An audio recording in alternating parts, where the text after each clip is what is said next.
मेरा नाम जेम्स है और मैंने इजाफी रकम कमाने के लिए मैकडॉनल्ड में काम शुरू कर दिया था। मैंने सोचा कि उन्हें कॉलेज की पढ़ाई के साथ साथ मैं कुछ पैसे भी कमा लूँ। मेरा काम डिलीवरी का ही था और फ्राइडे और सैटरडे की नाइट को अक्सर सबसे ज़्यादा मसरूफियात होती थी, क्योंकि उस वक्त घर में पार्टियाँ वगैरह या कुछ जगहों पर तकरीबात होती थी। खैर, जुलाई के आखिरी दिनों में मुझे एक फ़ोन आया। उस बंदे का नाम कायल था। उसने ज़्यादा कुछ नहीं मंगवाया था सिवाय 2 हैमबर्गर्स के। वो जहाँ डिलीवरी करना चाह रहा था वो सिर्फ 7 मिनट का रास्ता था। डिलीवर कर कर फ़ौरन घर चले जाऊँ। मैं उसके घर जब पहुँच गया तो मैं हैरान हो गया था, क्योंकि जिस घर में डिलीवरी करनी थी वो काफ़ी सुनसान लगा और सारे इलाके के घर में से ये वाला घर बिल्कुल अलग था। मैंने सोचा जल्दी से डिलीवर कर कर मैं अपने घर चले जाऊँ। मैं उसके घर के दरवाजे के पास आया और ज़ोर ज़ोर से बेल बजाई, क्योंकि ऐसा लग रहा था अंदर कोई है ही नहीं। उसी वक्त फ़ौरन दरवाज़ा खुला और एक 30 से 40 साल का आदमी सामने आया। उसका फर्स्ट इम्प्रेशन से ऐसे ही लग रहा था कि वो नशे में है, पर मैंने ये नहीं देखा। मैंने उसको फ़ौरन उसके 2 हैमबर्गर्स दिए और मैं वहाँ से जाने लगा।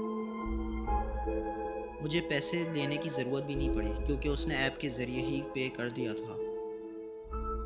पर उसने बोला मैं तुम्हें टिप दे देता हूँ, पर उसके लिए तुम्हें अंदर आना होगा।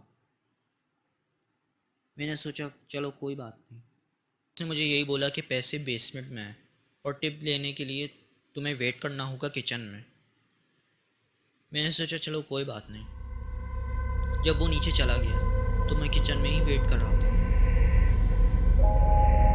इस घर के अंदर की सबसे अजीब बात ये थी कि पूरे घर में सिर्फ किचन की एक ट्यूबलाइट ही जल रही थी और किचन में अजीब किस्म की स्मेल आ रही थी।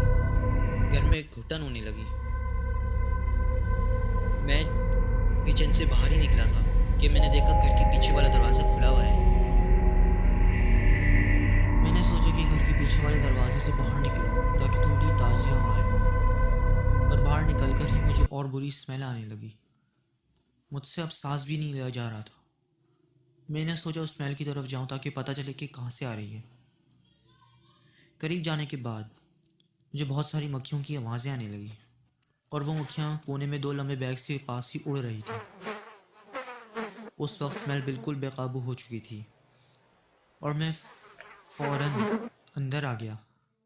मुझे अब घबराहट होने लगी और मुझे अब टिप की कोई ज़रूरत नहीं पड़ी। मैं भागते हुए बाहर के दरवाजे की तरफ बढ़ने लगा। मैंने बाहर का दरवाज़ा खोला ही था कि वो बंदा नीचे से भागते हुए ऊपर आया और मुझसे उसने पूछा बाहर क्यों जा रही थी। मैंने जल्दी दिमाग में सोचा और उसको बोल दिया कि गाड़ी में मेरा फ़ोन रह गया है, तो वो इस बात को मान गया। पर फिर उसने पीछे वाले दरवाजे की तरफ देखा कि वो खुला हुआ था। उसने मुझसे दोबारा पूछा कि तुम पीछे तो नहीं गए थे। मैंने साफ इनकार कर दिया, पर उसकी शक्ल से लग रहा था कि उसको शक होने लगा। उसके चेहरे पर मुस्कुराहट ख़त्म हो चुकी थी। फिर वो भागते हुए पीछे गया। इस दफ़ा मुझे समझ नहीं आया वो क्यों गया था, पर यह मौका लेकर मैं फ़ौरन गाड़ी में बैठ गया। मुझे समझ नहीं आया, पर मैं किसी चीज़ का होने का इंतज़ार ही कर रहा था।